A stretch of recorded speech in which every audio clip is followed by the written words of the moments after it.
Assalamualaikum warahmatullahi wabarakatuh. Waalaikumsalam warahmatullahi wabarakatuh. Alhamdulillahi rabbil alamin. Wassalatu wassalamu ala asrofil anbiya'i wal mursalin Sayyidina wa maulana Muhammadin wa ala alihi wa sahbihi ajmain. Ketemu lagi dengan Mr. TM dengan uraian-uraian ilmiah tinggi tentang metodologi, metafisika, tasawuf, eksakta ilmiah. Bertempat di Kampus Taklim Marifat Bandung, Geger Kalong. Judul yang kita angkat kali ini adalah Dunia Turun Dimensi. Kenyataan dunia yang sekarang adalah kenyataan alam bawah sadar. Kami terangkan ya secara eksak ilmiah. Nanti silakan ditelaah. Alam bawah sadar adalah alam di bawah akal. Berbeda dengan alam sadar adalah alamnya akal. Tetapi saat kita di alam bawah sadar, dengan gelombang alam bawah sadar, rasanya nyata. Saat mimpi, di alam mimpi rasanya nyata. Nyata itu patokannya adalah akalnya jalan, panca inderanya fungsi. Rasa di alam mimpi sama persis dengan rasa di alam nyata. Bedanya adalah mimpi itu akan hilang begitu kita bangun dari tidur. Pernah nggak kita berpikir bahwasannya kita saat ini telah mengalami krisis, ya, krisis kepercayaan, krisis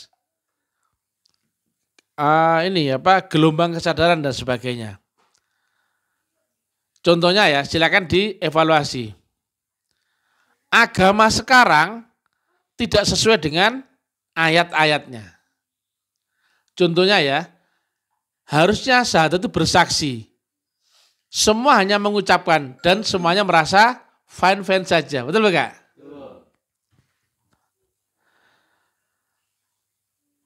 Di dalam agama sendiri contohnya Allah menerangkan sifatnya itu wujud yang di dunia. Dan beribadah wajib lewat wasilah. Tapi apakah ada yang mencari wujudnya Allah dan membuktikan mana Allah yang wujud di dunia? Dan apakah mereka memakai wasilah dalam ibadahnya? Juga enggak ya? Enggak sama ya. Tapi mereka sadar ya, dan merasa benar ya. Itu contoh. Demikian juga Rasulun min anfusikum, ayatnya ada. Tapi mereka mengingkari, enggak ada lagi Rasul zaman ini, betul enggak? Ayatnya ada. Demikian juga banyak ayat yang lain. Mengingat Allah, enggak ada yang tahu. Bagaimana kita mengingat Allah yang laisa kamitslihi syai'un. Tapi semua orang sholatnya mengaku mengingat Allah, betul ya? Tapi kita ditanya, apa yang kau ingat? Allah. Lah apanya Allah yang kau ingat? Gak ada yang bisa jawab. Mereka sadar ya, betul ya? Tapi mereka merasa sedang baik-baik saja, betul ya? Kemudian kita lihat ya, gambar, foto, atau video, kita tidak bisa langsung percaya, betul nggak? Ini bisa jadi editan. Berita itu kita langsung, feeling kita langsung, ini bisa jadi hoax, itu kan? Film pun demikian ya. Kita punya, misalkan ya, mohon maaf saya tidak menyindir oknum tertentu ya. Kita punya organisasi, tapi kita kan nggak yakin dengan organisasi itu. Punya pemerintahan pun krisis dengan pemerintahan. Ada banyak ulama ustadz pun kita krisis akan kepercayaan akan ustadz itu. Jadi kita di alam kenyataan, tapi sebetulnya kita pun tidak cocok dengan kenyataan itu ya. Ayatnya sama kenyataannya, sama pikiranmu itu enggak sinkron. Jelas ya? Kabar apa saja loh kita nggak bisa langsung percaya, betul ya? Contohnya ya, hukum, ada hukum, tapi kita nggak bisa langsung percaya dengan hukum, betul nggak? Kita bahkan seakan-akan agak apatis ya. Hukum condong ke bawah, tapi tumbul ke atas ya, iya kan? Banyak kasus ya.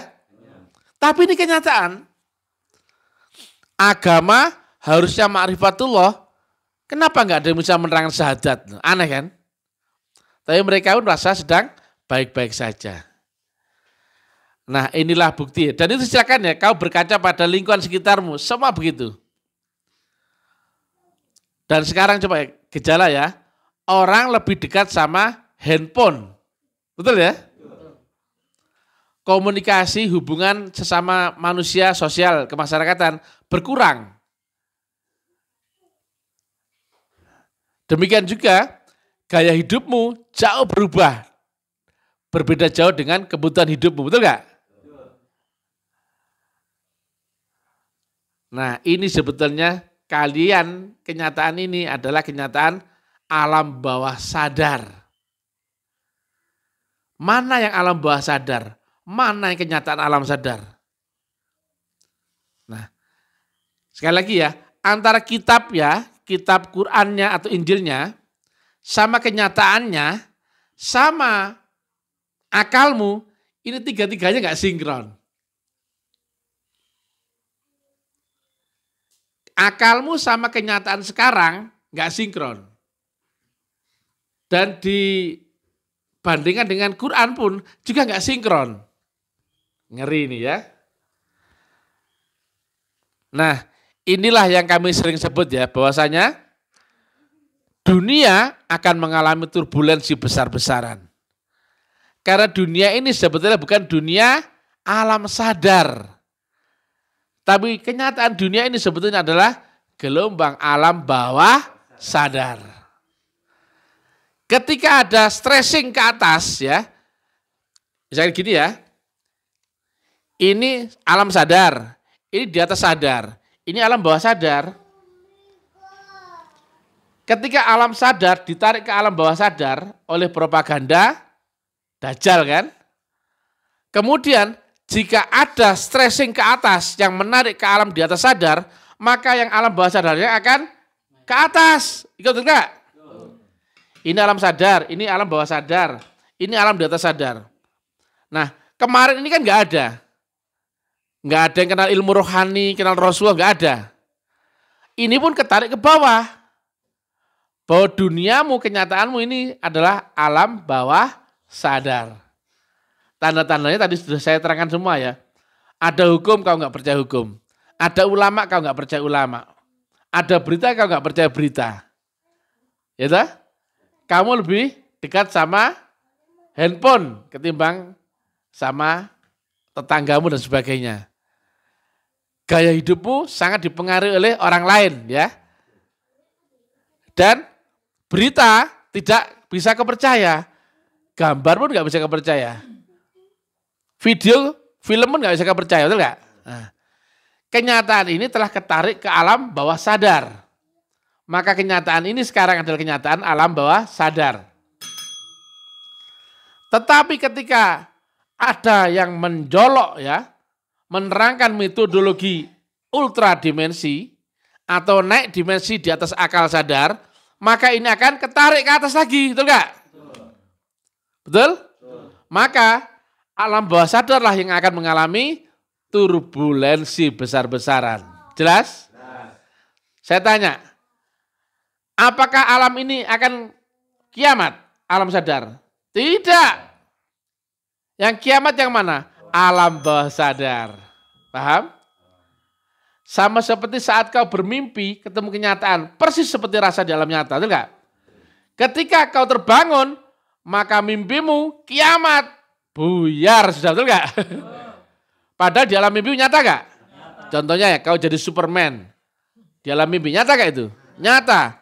Tapi begitu kau ketarik ke alam di atas sadar, ke alam sadar ya, bangun dari tidur, Superman dan mimpimu hilang gak? Hilang. Jika misalnya menerangkan metodologi rohani, yang rohani itu di atas alam akal, atau saya sebut ultrasonor, ultradimensi, maka pengaruhnya ke alam bawah sadar adalah alam bawah sadar akan mengalami turbulensi besar-besaran. Jelas? Paham? Nah, ini sudah nggak ada ya sekarang ya. Sholat rohani sudah nggak ada. Guru rohani nggak ada yang menerangkan ya. Semua tentang rohani sudah bukan rohani loh ya. Sholat mi'raj nggak ada yang ngerti. Syahadat pun nggak ada yang ngerti. Tapi semuanya merasa baik-baik saja. Normal-normal saja. Betul nggak? Padahal ketika saya ganggu ya dengan ini saya tes case ya. Apa yang kau saksikan dalam syahadatmu? Mana Allah yang wujud dan Rasulullah yang wujud di zamanmu sendiri? Enggak ada yang tahu toh? Betul enggak? Tapi mereka normal kan merasa, betul enggak? Padahal mereka bagi saya di bawah normal. Makanya saya sebut tolol, gendeng. Tapi mereka merasakan biasa-biasa saja, betul enggak? Dan gak ada yang bisa membantah. Hei, kau tolol. Syahadat itu apa yang kau saksikan? Kau tolol, kau sholat seperti itu. Tapi mereka kan baik-baik saja, betul gak? Berarti baik-baik saja itu di bawah normal apa normal? Di bawah normal. Paham ya? Agama mereka normal atau di bawah normal? Di bawah normal. Mana ada agama yang tanpa Rasul, wasilah dan kitab, betul ya? Nah, dakwah ta'lim ma'rifat ini menarik kembali dunia yang jatuh ke alam bawah sadar, betul gak? Maka siap-siap kenyataan yang sekarang akan dibangunkan oleh Mr. TM yang brilliant, baik hati dan tidak sombong. Paham? Gamblang? Bisa dimengerti? Sangat mudah, betul gak? Ini yang kami sebut dunia akan mengalami turbulensi besar-besaran. Sebetulnya bukan di sini ya, tapi yang di sini yang terkoreksi, betul gak? Nah, cukup demikian dulu aja, nanti kita sambung lagi dengan topik yang lain ya. Assalamualaikum warahmatullahi wabarakatuh. Waalaikumsalam warahmatullahi wabarakatuh.